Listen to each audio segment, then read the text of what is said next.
विषाक्त छतु खाई 25 जन असुस्थ।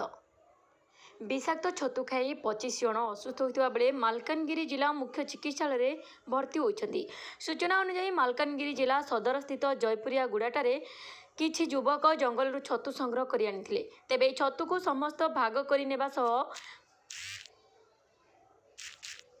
प्रस्तुत करी भोजन करिया परे असुस्थ अनुभव करथिले।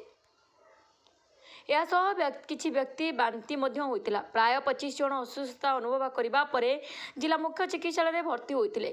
समस्त चिकित्सा जारी रहितबा बेले विषाक्त खाद्य जोगु एपरि होइतबा जणा पड़िछि। उक्त छतु विषाक्त होइतबारु एपरि होइतबा अनुमान करा जाउछि। समस्त चिकित्सा जारी रहिछि एवं एपटे अवस्था स्थिर रहिछि, किंतु किछि व्यक्तिंग मध्यरे पेट बथा बांती भली सामान्य लक्षण रही बेले 25 जन मध्य जड़े सुस्थ हो घर को फेरता नहीं सूचना देते चिकित्सा करथुवा डाक्तर प्रफुल्ल बेहरा। हठात कि मेडिकल 22 जन पेसेंट झाड़ा बांती आ पेट बथा हो भर्ती हेले।